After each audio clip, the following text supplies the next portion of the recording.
Hi, I'm Helen Law from GMAS Solutions. I'm here this morning with Mike Gladwin, who has over 25 years of experience of managing and engaging suppliers, and who with one company delivered £10 million worth of savings after carrying out a full IT procurement review in a short period of time. So Mike is going to talk to us about some of the challenges that he's seen from a technology and cultural change perspective in the past 12 months. He's also going to give us his top 3 priorities when looking to engage with a resourcing partner. So how have you seen the market change in the last 12 months? So I think we already before COVID had a foundation of change in 2 large regards. One was technology and one was cultural. On the technology side, obviously, there's a smorgasbord now of new and exciting technology.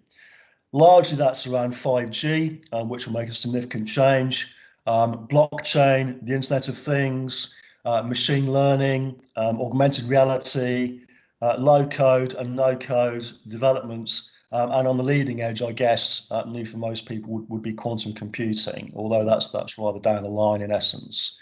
That has given us a pace of change that we have not really seen before. But I think those 5 or 6 technologies now will represent a real shift, Helen, in the way that we work and the way that we live, actually. Absolutely. So that's a radical change, and that's on the technology side. And then on the cultural side, that was changing anyway as well, Helen. You know, we've seen an environment where it's now estimated that 65% of students in their career will do a job that doesn't even yet exist. Yeah. And that's because of all the technology changes that I've just underlined. And on top of that, people were already, I think, looking for something different in their lives. There was a big move anyway toward more flexible working, more remote working, more portfolio careering, more inclusion and more diversity, rightfully so. So those 2 things taken together, technology change and cultural change, were already having a major impact on business. On top of that, we now have 3 unwelcome friends. COVID, of course, COVID precipitates a recession, and then we have IR35. So what business is faced with is an already rapidly changing landscape, on top of which are these 3 very significant challenges. And as we'll go on to discuss, I think, Helen, that means that the way that we deal with delivery in particular has to change. So in light of all of that then, what challenges do you believe organisations will face when recruiting in line with these changes and trying to accommodate everything that's happening? Okay, so given all of that change, I think frankly the traditional model will be suboptimal. In fact, it won't just be suboptimal, I just don't think it will work anymore. By traditional model, I think, you know, an organisation that has a various sized in-house capability made up of, for delivery, project managers, program managers, business analysts, technical architects, and so you know, so on. That's broken in the new world. That model I don't think fits. Why? Well, the first I think is perishability of knowledge. So if you just have an in-house capability, the knowledge and experience of the people within your organisation is perishable. It's very hard to keep up in any sector with a changing environment. And the risk is that you become myopic because you can only see your own organisation or perhaps even your own sector, and you don't benefit from the breadth. So that's the first problem, is perishability of knowledge, first challenge. The second one, I think, is tools and process, Helen. So against a challenging portfolio of change, it's important not to have just good people, obviously, but to have tools, processes and methods which are optimal to your sector and to your business. The third thing, really, I think, is peaks and troughs of demand. You know, if you have a big in-house capability, invariably you'll have peaks and troughs. That's difficult to manage. It can be demotivating for the team, and managing those peaks and troughs can be difficult, and using a third party can negate that problem. And I think also related to that, you just got the overhead of the people to manage. Great, thank you. Some good insight there. So when you're looking to engage with a resourcing partner, what are your top 3 priorities, Mike? I'll say there are 3, as you've asked. I mean, the first one for me is culture. There are some recruitment houses who are driven by service, and there are some recruitment houses who are driven by sales. Now, the ones who are driven by service, obviously then they sell, but that's not their raison d'etre.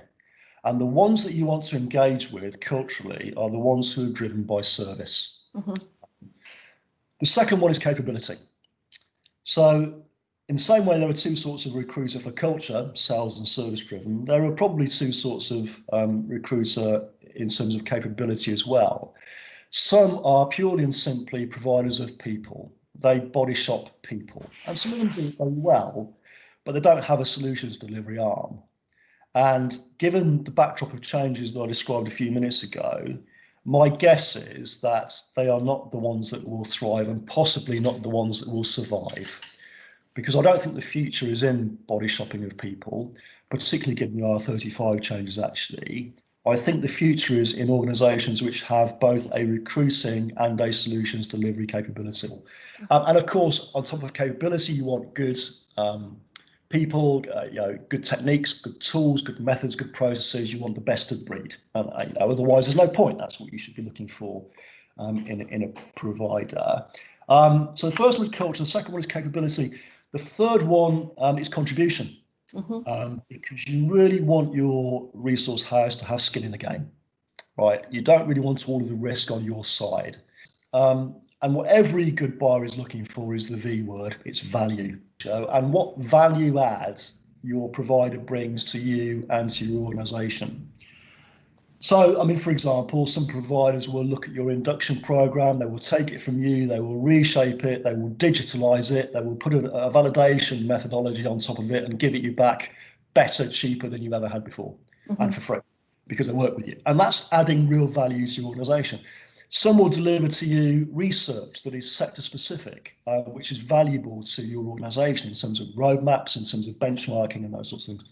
Some will benchmark your salaries for you, right, to make sure that you're offering the right level of pay for your people. Some will offer tools and techniques that will improve the engagement of your people and will help your HR function.